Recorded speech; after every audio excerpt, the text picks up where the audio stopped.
There's an idea that I came across not too long ago that I thought was really mind-blowing. And I want to tell you about it and how it's changed my life. I think it can change your life. It's just a way of thinking of being.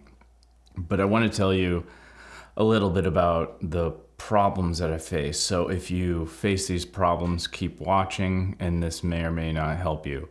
But I've been going through my life pretty normally, I think, and I really strive to do better. I work at it. Sometimes I'm not as disciplined as I could be, but I work really hard at it, and I have an interest in self-improvement and just general entrepreneurship, business, like just trying to make more of my life and myself and self-growth, all that. But it's been tough. There's been a lot of like self-loathing. There's been depression. There's been frustration, an immense amount of frustration with everything and becoming the person that I'm trying to be and reaching the goals. And it's really, really difficult. My whole life, it's just been very hard. And then I kind of came across this concept maybe about 5-6 years ago, which is you can't be the thing that you're trying to be. By definition, if you're trying to become it, you aren't it. So what I found, and this isn't the lesson of this video, but what I found was this was such a way of being that it was the only way to be, which would be like, okay, I am a person that, let's just say, studies hard, and then you can study hard. It doesn't work like, oh, I'm trying to study hard, and then you get the discipline and motivation to study hard. You have to kind of become it before you do it. It's backwards and it sucks. But once you realize your identity, I don't want to say identity, but yeah, I guess it would be identity, because I believe identity is what you do, not who you are. So if you do the thing, you are the thing. So if I am a person who works out, then I'm a person that's working out, not a person who's trying to get in shape or whatever. I'm a person that's in shape because I work out. A little complicated, but let me move on. So because of that, I've also found that I'm always trying to be a little bit different than who I am right now, and I focus on becoming something else and then trying to harness and be that thing. Now, that's like legs of a stand that is even greater that I've recently come across last year. So I've been thinking about it long enough to feel like this is absolutely something pretty significant. Because when you start looking, or when I started looking at self-improvement, I ultimately came out with the idea of like, why get in better shape? Why practice no fap? Why take cold showers? Why stop swearing? Why all of this stuff? And I'm like, well, it's because it's the way to be, right? And then it's like, no, society is telling me that this is the right thing to do. So I found like it was just inauthentic on a deeper sense. The more and more I asked why, then why again, then why again, I just didn't have the answers. So I would lose a motivation. Why do I have to get in shape? Because I want to be healthy. Why? Because I'm told that it's whatever. Or because women find it attractive, or you feel confident, or whatever. It's like all these lessons, but it's like, ultimately, it's like, what is going on here? I don't really have a good enough reason to make me wake up every single morning. The whys are external. So the concept that I came across was the answer to the whys, in a sense, which is, I guess you could say all of the, let's state the original statement answer to all the whys, which is like to be better, right? To improve, to become more. And that's the key thing. It's like to become more, to fulfill your potential, all that stuff, right? So I feel like that's missing the mark very, very hard. So that the concept, finally, now I'm getting to it, but I had to state it up, but is not to be a better person, but to be a whole person. And you can really dig into this, but unfortunately there isn't much online about this.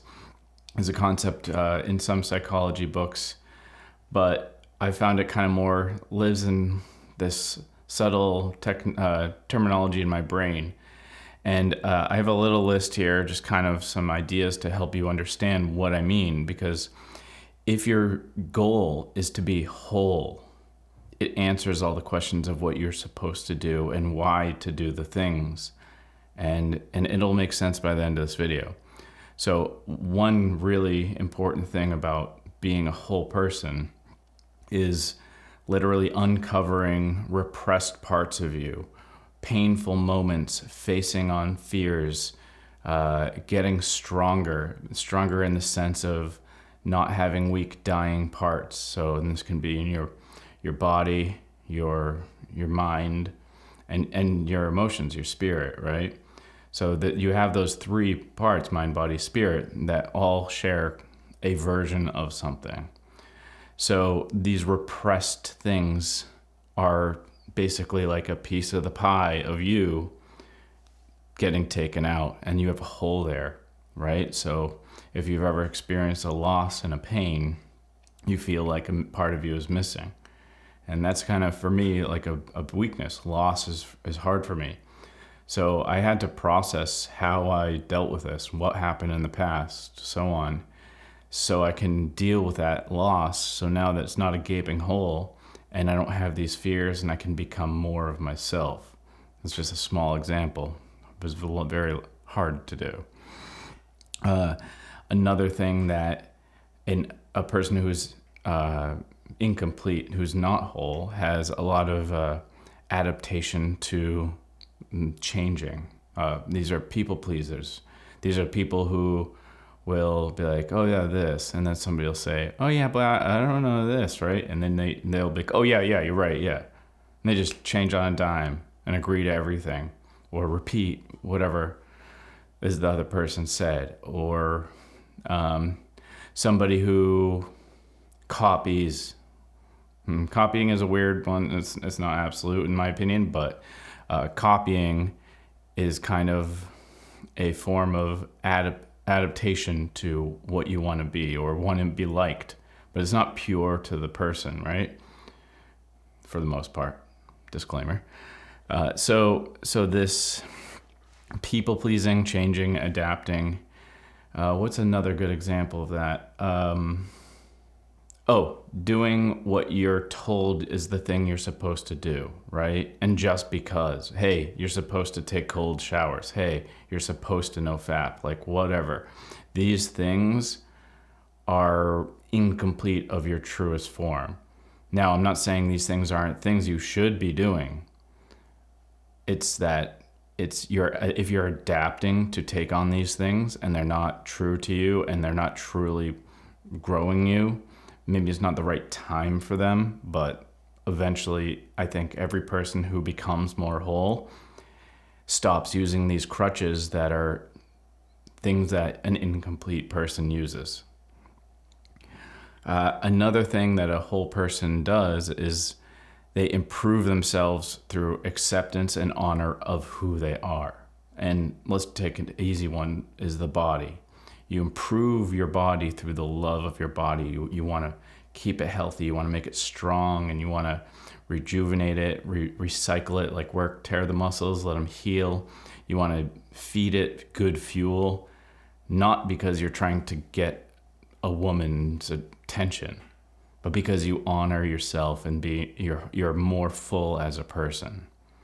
This is very important. It's a different perspective. So when somebody's talking about, yeah, you should go to the gym every day, or a minimalist workout regime 3 times a week, or what, right? Which one do you do? Well, do you feel like you really, really are honoring your body the most by doing 6 days a week? Or do you honor your life and your lifestyle and you keep it minimalist but work really heavy, like high intensity interval training and lifting really heavy? Minimalist or often, right? So it's different on who you are. Again, there's no right answer. It's this concept of, again, being whole. And I think you'll get it. I think you're starting to get it by now, hopefully. And then observing of your self-ego. So the observing ego is something you can look into, but it's being aware of yourself and everything that you are, what you stand for, being clear on who you are and your identity, and not taking it on like being a victim, like having victim mentality. It's taking extreme ownership, which is a pretty good book by Jocko Willink. And all of that whole encompassing of being understanding of who you are and why you do things and why you make the mistakes, and so you can self-correct and finesse and smooth out. And again, it's not about being perfect or better, it's about being whole. And there's a big, big difference.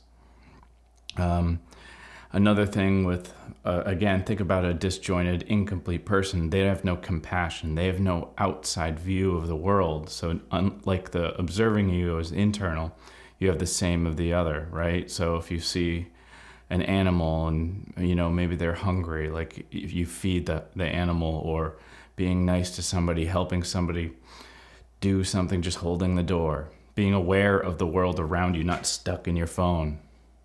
That kind of compassion and understand, like outward facing, is really, really important. But yeah, so that's my mini list of things to kind of guide you to understanding that you're not supposed to be better, you're supposed to be whole. And that can carry you throughout your whole entire life, because if you're trying to be better, there's too many questions, and you have to seek outside opinion to what is better, what am I supposed to do, to whose opinion is like the authority, right? The whole thing is you're your own authority. You're the only person that you're supposed to be. You're not supposed to copy or necessarily be like other people. You're supposed to be more like yourself. And that's the way that you're ultimately, like your final form is going to be, is more of yourself. And that's the end game. And yourself, once, let's say you reached it, so let's say I reached my final form today, next week I'm going to evolve, and there's going to be a new form, a new set of way of being. I mean, my life is going to change. I'm going to run into new people. All of this, everything changes all the times and moves and flows. It's alive. So again, don't try to be better or improve in that sense. You just try to be whole. I hope that helps. Till next time. Cheers.